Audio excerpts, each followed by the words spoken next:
अस्सलामु अलैकुम वरहमतुल्लाहि वबरकातुहू। आज हम बात करते हैं टीपू सुल्तान और अंग्रेज़ों के बारे में। तो जब तक टीपू सुल्तान की हुकूमत थी हिंदुस्तान के अंदर, तो अंग्रेज़ों की हिम्मत नहीं हुई थी कि वो हिंदुस्तान पर कब्ज़ा कर सके। वो हिंदुस्तान पर कब्ज़ा नहीं कर पाते थे। वो अपने नापाक इरादों से नाकामयाब हुए। टीपू सुल्तान 4 बार अंग्रेज़ों से जंग लड़ी, और जब चौथी जंग हुई टीपू सुल्तान की अंग्रेज़ों से, तो मीर सादिक ने गद्दारी की। अंग्रेज़ों से मिलकर मीर सादिक ने टीपू सुल्तान के किले पर जो तोहफे थी उसमें बारूद नहीं मिट्टी रख दी। तो 4 मई के दिन जब टीपू सुल्तान ज़ोहर की नमाज पढ़कर बैठे, तो जब 4 मई के दिन टीपू सुल्तान ज़ोहर की नमाज पढ़कर कुछ खाना खाना चाह रहे थे, तो उनके पास ये खबर आई कि अंग्रेज़ किले में दाखिल हो चुके हैं और सैयद अब्दुल गफ्फार शहीद हो गए हैं। तो टीपू सुल्तान ने अपने खाने को छोड़ा, और उनके घोड़े का नाम औफ था। तो टीपू सुल्तान ने अपने घोड़े को मंगवाया और बंदूक को अपने गले में डाला और तलवार मंगवाई और कहा कि आज फैसले का दिन है। टीपू सुल्तान निकल जाते हैं ड्यूटी दरवाजे की तरफ, दिल्ली दरवाजे की तरफ। जो अपने किले में एक ड्यूटी दरवाजा है, उससे जाना शुरू कर देते हैं दिल्ली दरवाजे की तरफ। तो मीर सादिक ने अंग्रेजों को बताया, मीर सादिक गद्दार था, कि टीपू सुल्तान निकल चुके हैं। तो जब टीपू सुल्तान ड्यूटी दरवाजे की तरफ जाते हैं, तो वहां पर अंग्रेजों का दाखिला हो चुका था। टीपू सुल्तान उनसे मुकाबला करते के और उनको मुकाबला करते रहते के। जब फिर वापस जाना चाहते हैं किसी और दरवाजे की तरफ, तो वहां पर भी किसी ने गद्दारी की थी, उसने भी दरवाजा बंद कर दिया।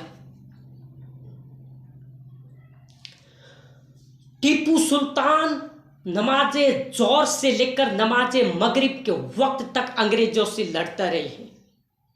नमाजे ज़ोहर के वक्त से शुरू हुए थे और नमाजे मगरिब के वक्त तक लड़ रहे हैं।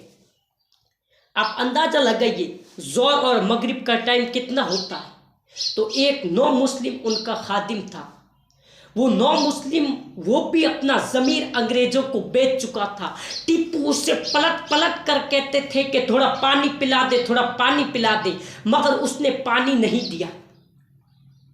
आप अंदाजा लगाइए कि नमाज ज़ोहर से लेकर नमाज मगरिब का वक्त आ चुका है और टीपू सुल्तान उनसे मुकाबला करते रहते हैं।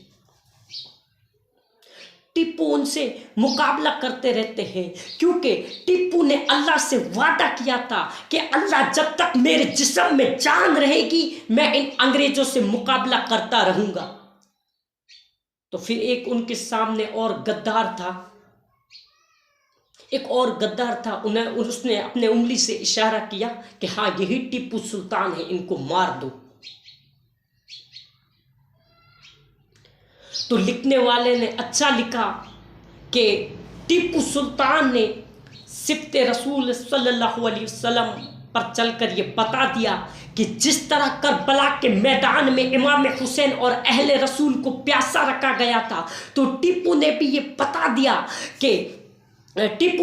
बता दिया कि सिफ़्ते रसूल सल्लल्लाहु अलैहि वसल्लम और इमाम हुसैन और अहले रसूल को प्यासा रखा गया था, लेकिन जालिमों से मुकाबला होकर रहेगा और पंजाए आजमाई होगी। टीपू सुल्तान उनसे मुकाबला करते हैं। एक गोली टीपू सुल्तान के जिस्म पर लग जाती है, लेकिन फिर भी टीपू सुल्तान उन अंग्रेजों से मुकाबला करते रहते हैं। नमाज ज़ोहर से लेकर नमाज मगरिब का वक्त आ गया। टीपू सुल्तान उन अंग्रेजों से मुकाबला करते रहते थे। एक नहीं 3 गोलियां टीपू के सुल्तान को लगती है। टीपू सुल्तान जमीन पर गिर जाते हैं। तो एक गोरा अंग्रेज आकर टीपू सुल्तान के जिस्म को हाथ लगाता है। टीपू सुल्तान के जिस्म को हाथ लगाता है तो टीपू सुल्तान की गैरत जाग जाती है और टीपू सुल्तान उनसे कहते हैं कि तू नजी से तू मेरे जिस्म को कैसे हाथ लगा सकता है।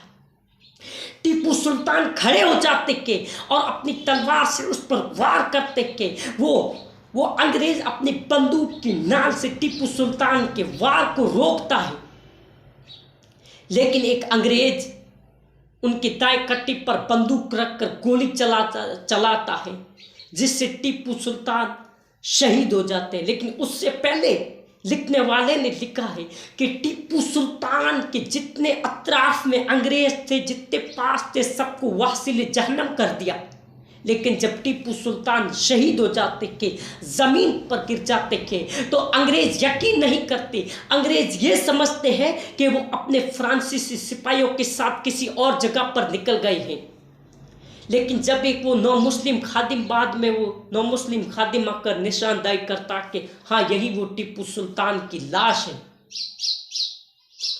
तो अंग्रेज आकर देखते हैं, क्या देखते कि टीपू सुल्तान की आंखें खुली थी। टीपू सुल्तान की आंखें खुली थी, यानी लिखने वाले ने लिखा कि ये कह रहे थे कि अंग्रेजों देखो मेरी आंखें खुली हुई है। टीपू सुल्तान की रूह तो परवाज कर गई थी, मगर टीपू सुल्तान का जिस्म और रूह इसलिए परवाज कर गई थी कि अंग्रेजों को इस मुल्क से भगाने के लिए खो चुकी थी।